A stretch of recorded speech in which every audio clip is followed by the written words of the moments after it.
Elena's been on a stint of reading cozy mystery type stories, and so this is another one of those that she recently finished and passed on to me. It's called A Zoom with a View by Jess. The main character, Leo, was an English professor. Like, she studied Old English literature, but was unfortunately unable to land a full-time professor job. And so she is being forced to move back home to a small town called Blue Oak in Texas, where she's going to be taking over as the photographer for a friend's real estate business. So she's not really happy about this move for a number of reasons, not the least of which is because she was super eager to get out of this town in the first place and to study something that she really loved, even though she's starting to think that it's a topic nobody else actually cared about.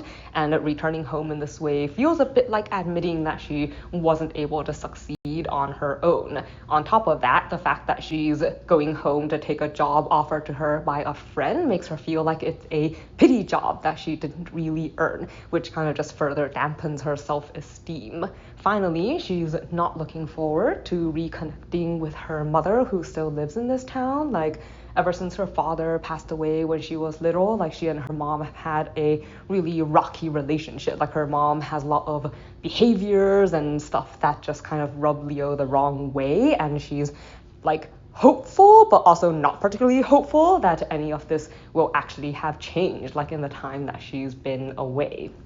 But there are some positives to moving home too, like the largest of which is reconnecting with some of her old friends and like meeting back up with people that she still remembers fondly from high school.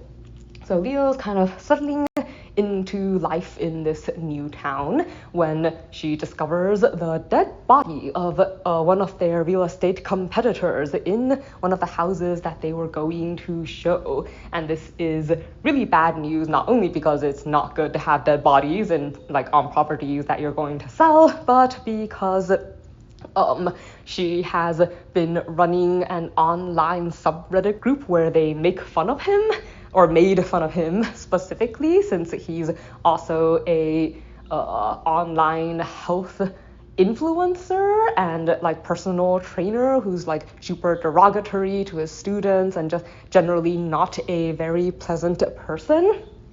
So suspicion for his death falls upon the real estate owner, like, who obviously, like I said before, is one of her close friends, and she does not want to see arrested on false pretenses. And she also feels a little bit responsible, like maybe creating this group where they all like say bad things about him may have somehow caused someone to decide to kill him off.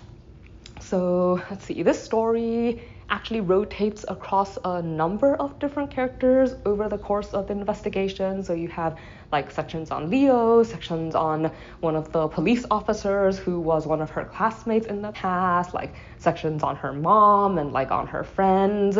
And so I think that actually makes it a little bit unusual from typical cozy mysteries. I think they usually stick pretty close to just the main character, but because of that, you have like Leo herself doesn't really get involved, I think, in the investigating process until rather later in the story. So something I liked.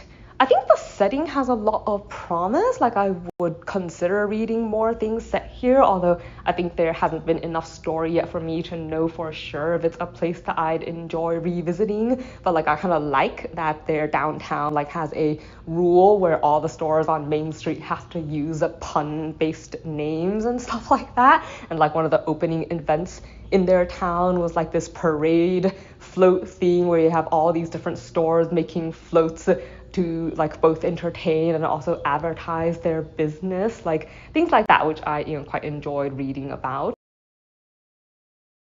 But I did not like that there were a lot of problems in the story that were just exacerbated by multiple characters failing to really communicate with one another. And also, since like the plot starts to go so far as to involve things like secret agents and stuff like that, I'm not really sure how much it's going to be able to stay feeling cozy.